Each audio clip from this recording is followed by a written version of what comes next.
Right then, good morning from a very, very wet August.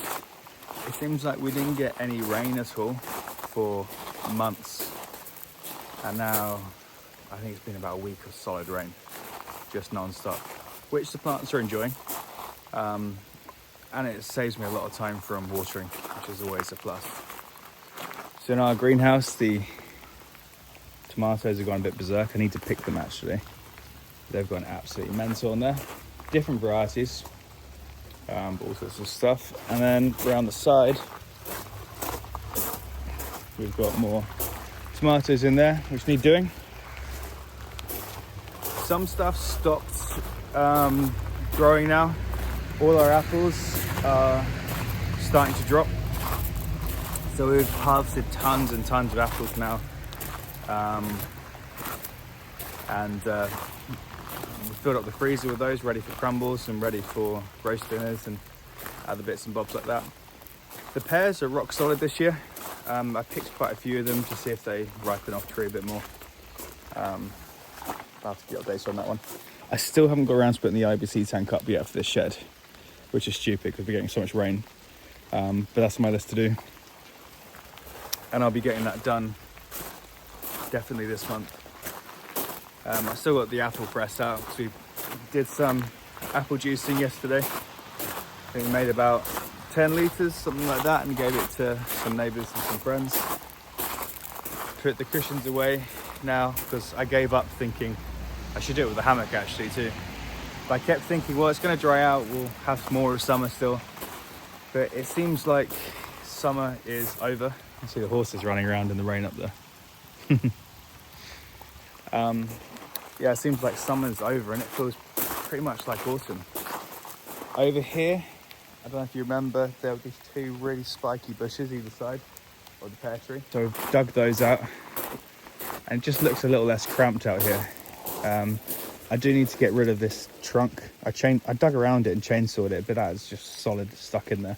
I thought this might be a nice area to have like a wrought iron bench or something just to sit down with the view of the back driveway. Yeah, I need to bring this in when it stops raining. Let it dry out. I'm hoping there'll be some nice crisp autumn days, but we'll see. We've still got tons of apples on the trees, and this one's still falling down. I picked all of these apples up.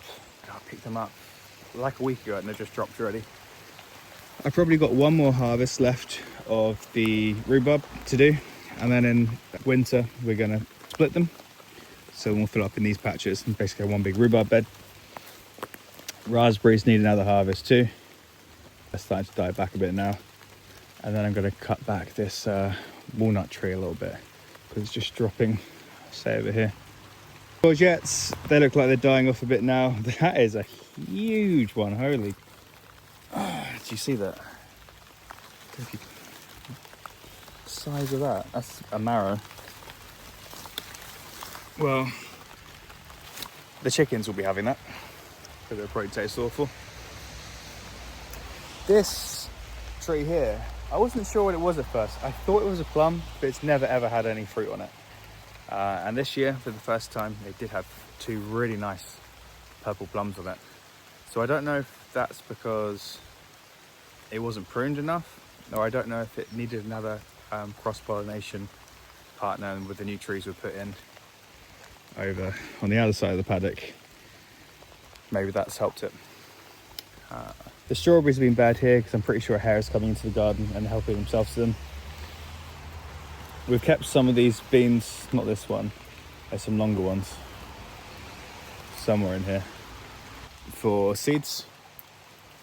But yeah, we'll need to harvest those runner beans again too. I kept thinking I'll do it when it gets dry, and it just hasn't got dry yet. The horse chestnut, huge horse chestnut, worked out the other day, it's about 150 to 200 years old. That's starting to turn orange, and so are the other horse chestnuts around here. This green gage tree, we had hundreds of kilos of green gage this year, and now we've pruned it all, neatened it all up. because it was getting a bit top heavy, and some of the branches were starting to split where it was just getting too much weight on it. And now I can actually get the lawnmower underneath too, which is great. These are our pumpkins, getting ready for Halloween. Figs are pretty much over with now. Green gauges are done. Here are pears. They're pretty big, good sizes. I know some people said that with pears, they always ripen off trees and you have to pick them and then they become riper. But the first year we moved here, so 2 years ago, they were definitely ripe on tree. Because Rudolph was helping himself and he was having about 10 or 15 a day, and it was just coming out like pear puree at the other end. But every time we let him out, he just kept eating them. So this is a huge, big tree. I went over with the lawnmower the other day and got rid of all the leaves because they were just getting out of hand. And that was really, really satisfying. I always forget every year just how satisfying it is going over the leaves with the lawnmower. Another apple tree. I think we've got about 10 different varieties of apples in this garden. And then obviously our Christmas tree, which was about knee height when I first moved here, and now it's probably about 7 foot. And all our hornbeams getting really long down the road. The Katie's apple tree, this one here, had quite a lot of apples on it this year, probably about a dozen or so, and they were nice. The Asian pear tree is coming on nicely, and there have been so many hornets down here, so many wasps and hornets because of this, and they always seem to like this in particular pear tree. The cherry tree was good. We had a lot on them, but just before they got edible, they're still really hard. A bird came along and ate it all, so I can't report on what they taste like. This is how tall the hornbeam are down here. I don't know if you can see. So yeah, quite a bit taller than me. And this plum tree, Jubilee plum tree, had no plums on it this year, not even fruit or buds. And then I'll just show you from here.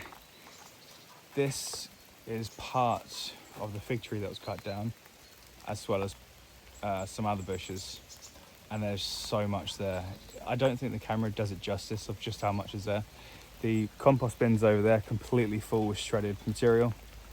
But that's probably like the size of a double-decker bus in there.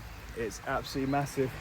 But luckily, always pays to be friends with farmers. Because a friend of mine who's a farmer said he's going to come along with a trailer and a tractor. I think it's a 9-ton trailer, so he's going to take it all away in October. These are nice plants. We're going to do something nicer with this. I don't know when, but at the moment it's good for just blocking some of the noise out on the road. Not that it's too noisy, but until the hornbeam gets more established. But I'm thinking either maybe hydrangeas or maybe continuing like a hornbeam hedge around here. And then these are some of our hops.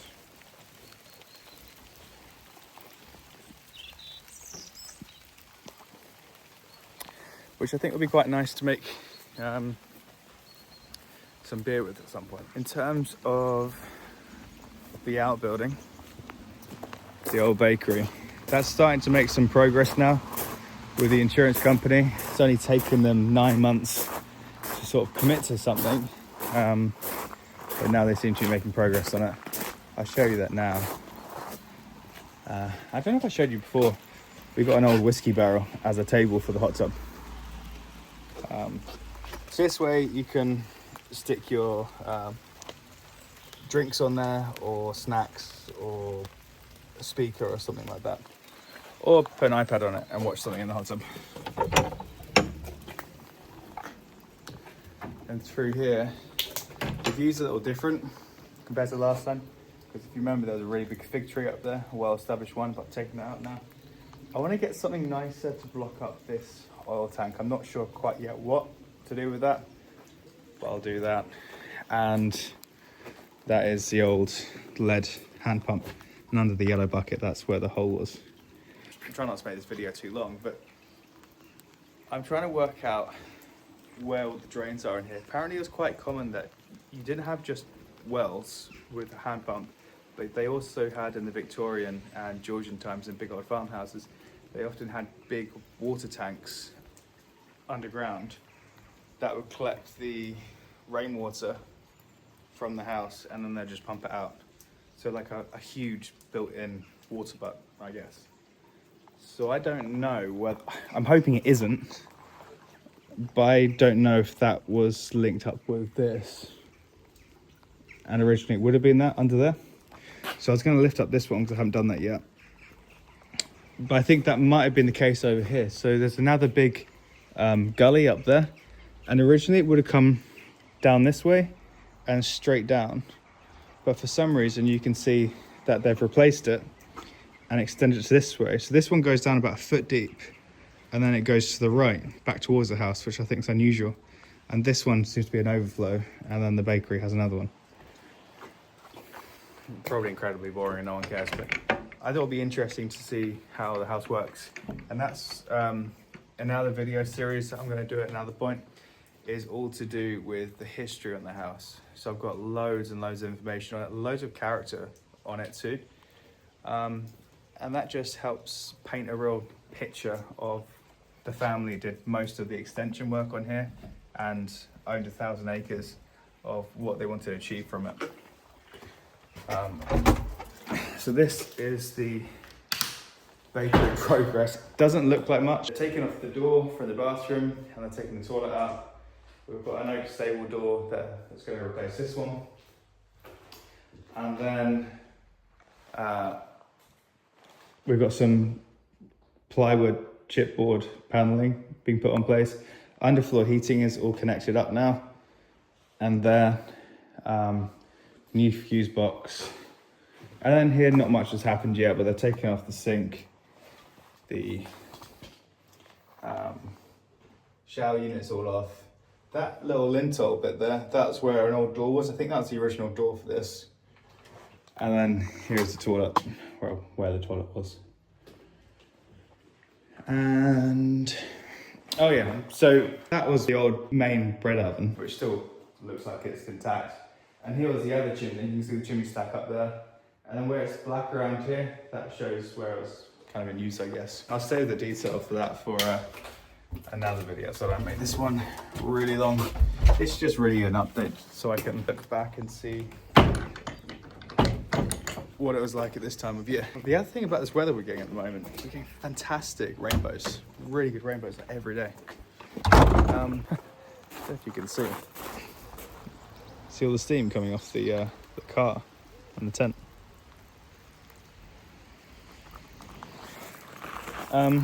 So around here, that's the log store. I'm gonna neaten that up. What the hell's that bird? That little moth. That was weird. So this is the door that's got damage with the flood.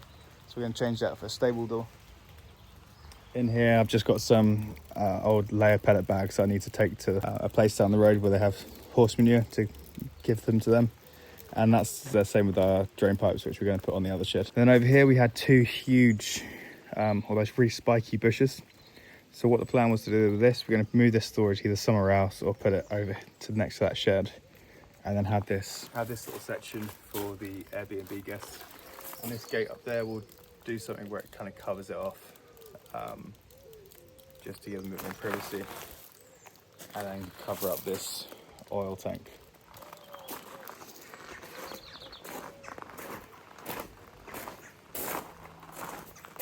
I've never seen that before. See, this is where the garage unit's going. That's making progress, which is good. And then here is the vegetable garden and chickens.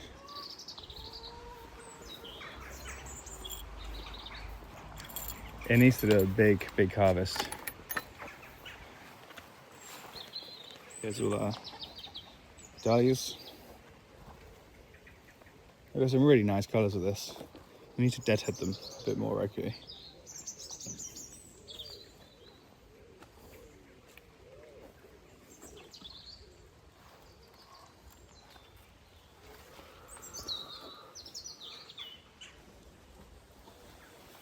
Here we got obviously all our cucumbers. Up there, got our lettuce. Potatoes, we've still got one whole long row of potatoes. These are our second earlies. Admittedly, they are ready to pick now. We can only eat so many potatoes. Strawberries, these need harvesting again. And I'm gonna get, for the strawberries, some hoops that go over it. And this, we're gonna take out the French beans at the end very soon and have it as one massive strawberry bed. More cucumbers here, which have just got absolutely huge. These are the spiky ones. Loads of them. I mean, look at these. I mean, these are probably too big. I'll give these to the dog, I think, or the chickens, but let's see how big that is.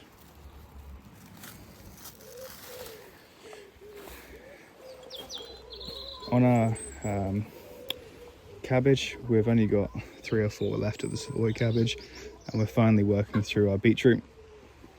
These are our main crop potatoes. Haven't touched those yet, because like I said, you can only eat so many potatoes.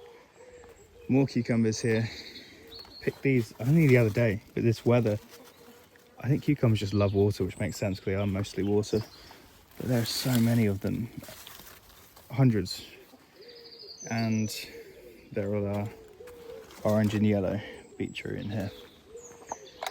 So I went through the other day in here and weeded, so it's looking really nice. Before, it was just, because we didn't have any rain for so long. It's a big old storm cloud behind.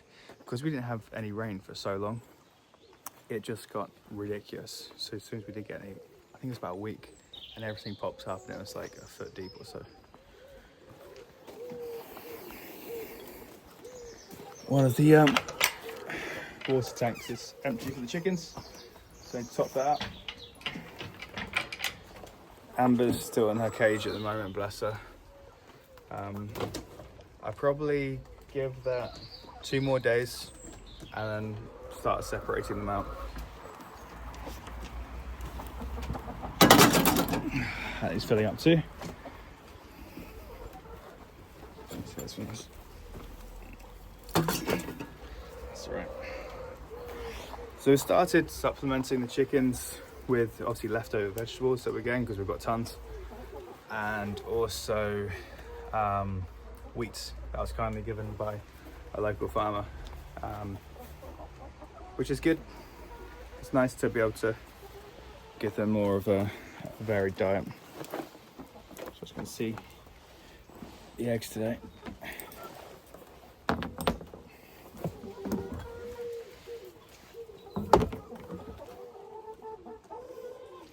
Got 1, 2, 3, 4, 5, 6, 7, 8, 9, and then Amber's one, 10. So 10 eggs today from 11 chickens. It's not bad.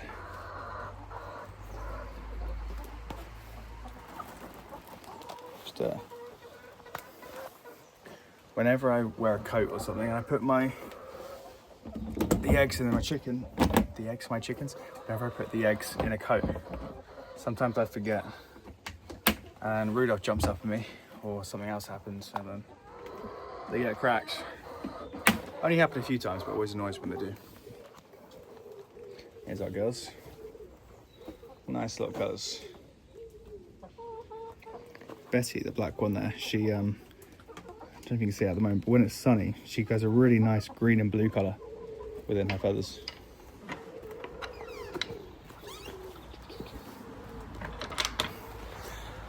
So I need to top up their food and their water later on. And then around the back, I've ordered some more black bins because our compost is getting completely full now. This is the leftover apple mess that we made from our juice. I put some up in here, which is probably why it's pretty hot at the moment. And this one.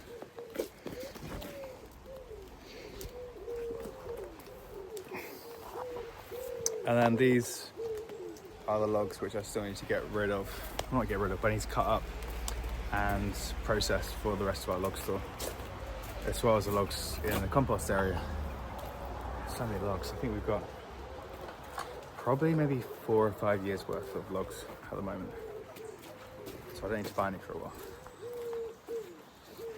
I'll just give you a walk around to the front of the house, show you what we're doing there.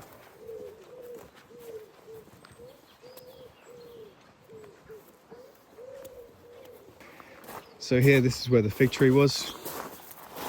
I don't know if you remember from the other videos. Cut that down mainly because I was worried at how close it was to the house, and I didn't want it to affect or damage the brickwork or the integrity of the wall. Also, we were getting a lot of wasps and hornets and stuff like that around. And it's just not good to have food that close to the house for rats and mice and things like that. The veranda, another job we got to do. That's really coming to the end of its life. It should never have been shed felt. I don't know why it was, well, it was cheap, I guess is why they did that.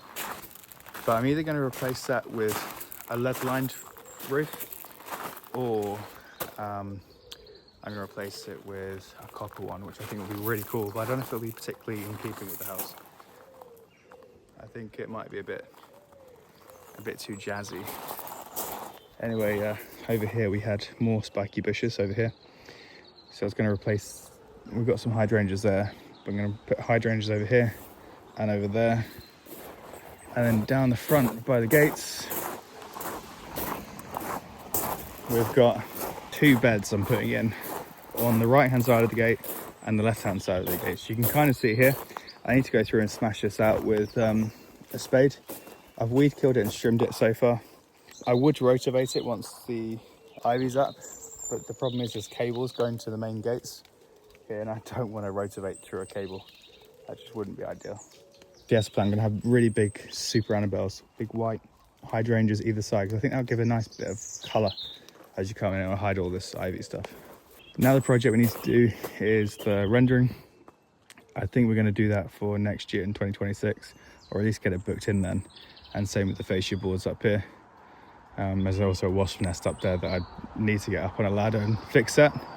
And all these cables coming down here, you can see one hanging down loosely there, another one there, another one going across, and there's one down the bottom that goes across. These are all coax cables. There are so many coax cables in the house.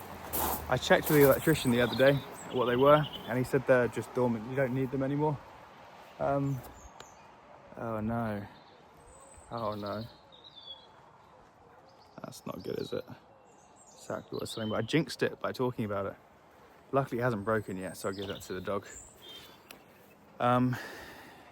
Yeah, so the coax cables, they had telephone lines and internet, well, I think telephone and TV lines into nearly every single room in the house, but for some reason they weren't ever done neatly.